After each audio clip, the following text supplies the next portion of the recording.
कराची से, जहां पर आतिशज़दगी से मुताल्लिक आपको अपडेट कर रहे हैं। गुल प्लाजा की इमारत मुकम्मल तौर पर जल गई है। रेस्क्यू एहलकारों की जानिब से सर्च ऑपरेशन ताहाल जारी है।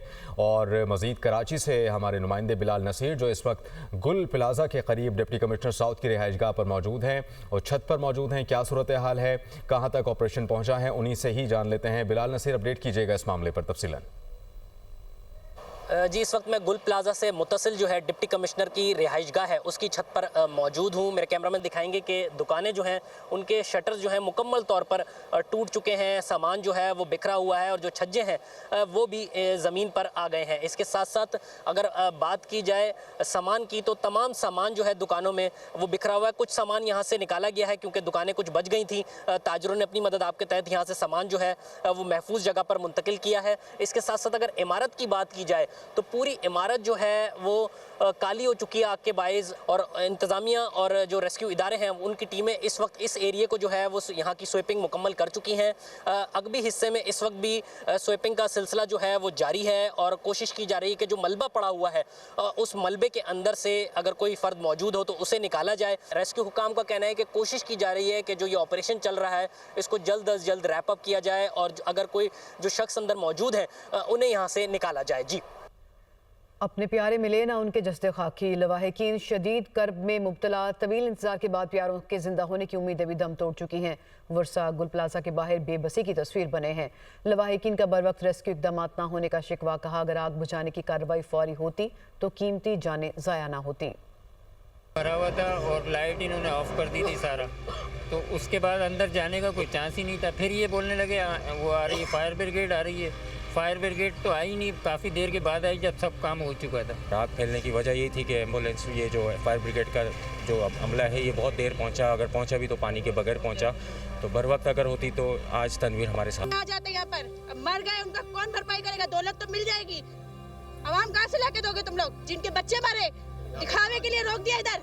फैसल, ठीक है, सनी, आसिफ, सरफराज मामू, कहाँ से लाके देंगे ये लोग? ये जो हक जताना है कहाँ से लाके देंगे? इनके बच्चे 3। नुकसान तो हमारा बहुत बड़ा हुआ जो पूरा नहीं कर सकता है, कोई भी पूरा नहीं कर सकता। हमारे 3 फैमिली ऐसे हैं कि 2 जुड़ा भाई थे, 2 भाई थे और एक उसका रिश्तेदार आया था कोयडा से, और 3 हमारे सेलमैन थे, 6।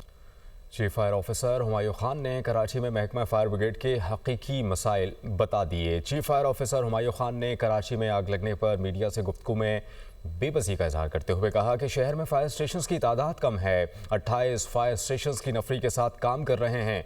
जितना बड़ा शहर है 300 फायर स्टेशंस होने चाहिए। क्या कहते हैं, आइए जानते हैं। मेरे हिसाब से कम 15 दिन तक ये चीज़ें आपको नज़र आती रहेंगी। आग में खुद जल के बेचारा शहीद हो गया। अगर उन्हीं फायर फाइटरों को अगर आदमी ये बोले कि आपने किया क्या है, तो जिस फायर फाइटर ने 25 साल की उम्र में 1-1.5 साल उसकी शादी को हुआ था, 4 माह की बच्ची थी, तो उस फायर फाइटर ने अपनी ज़िंदगी की परवाह किए बगैर अंदर चला गया, जबकि इससे पहले भी 34 हमारे लोग शहीद हैं, तमगा शुजात हैं। तो ऐसा नहीं होना चाहिए। हौसला अफजाई करें ताकि अच्छी बात करें।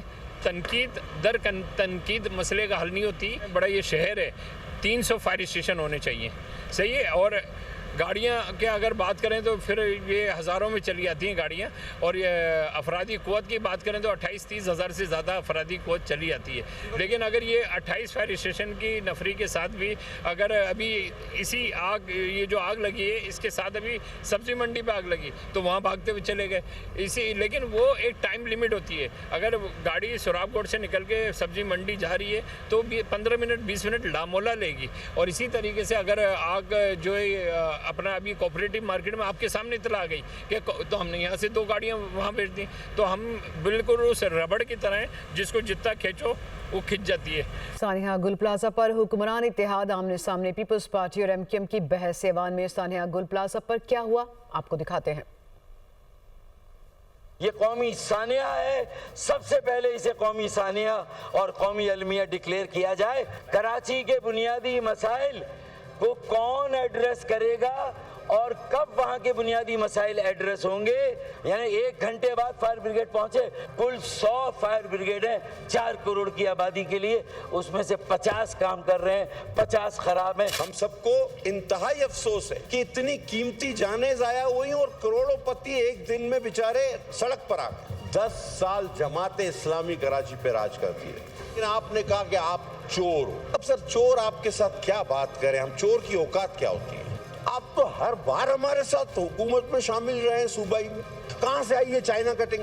पार्क ग्राउंड हमारे किसने खत्म किए, हमदर्दी है हमें उन लोगों के साथ, हम उन्हें कंपनसेट भी हम करेंगे। गलती आपकी है, बिल्डिंग आपने बनाई, आपने क्यों ये कवानीन पास नहीं कराए। 2 दहाइयों की बेहिसी, ढिठाई, हठधर्मी, आपके दर्द, आपके एहसास का तो अंदाजा उसी वक्त हो गया जब वजीर आला सिंध इस सानिया के 22 घंटे के बाद मौके पर पहुंचे। ऐसी इमारतें 275 से ज्यादा तिजारती मराकज़ ऐसे हैं कि जहां पर फायर फाइटिंग का या सेफ्टी का कोई ऐसा इंतजाम नहीं है। जरूरी नहीं है कि जब हादसा हो तो मिनिस्टर या चीफ मिनिस्टर पहुंचे, क्योंकि फिर उसका प्रोटोकॉल लगता है। असल बात होती है रेस्क्यू करना, वहाँ पे रेस्क्यू की चीज़ें भेजना। 150 वाटर टैंकर्स जो हैं उससे ज़्यादा वहाँ पे भेजे जाते रहे। मैं ये समझती हूँ क्राउड मैनेजमेंट अच्छी नहीं थी। गवर्नर सिंध कामरान टेसोरी कहते हैं कि मैंने गुल प्लाजा में जाकर कोई पॉइंट स्कोरिंग नहीं की, हमने ताजरों के ज़ख्म पर नमक नहीं मरहम रखना है।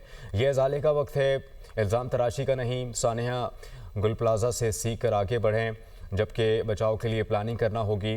रिश्वत लेके दुकानों की इजाज़त देना रिश्वत नहीं बल्कि कत्ल है।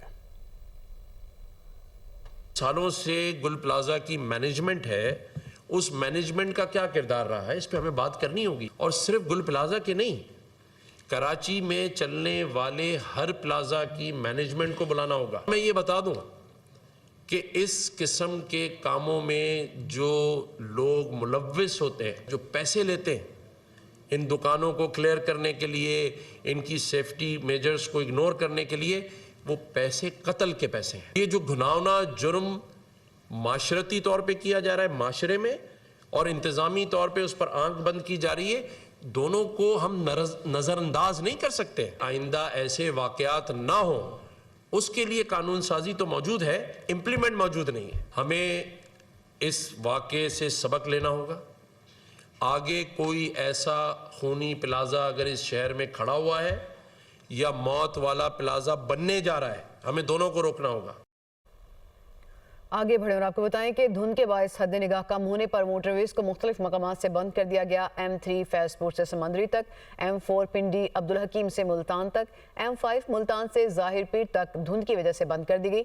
M11 लाहौर से आलकोट मोटरवे को धुंध की वजह से बंद कर दिया गया। तर्जमान मोटरवे पुलिस के मुताबिक मोटरवेज की बंदिश का मकसद आवाम के जान माल का तहफ़्फ़ुज़ है।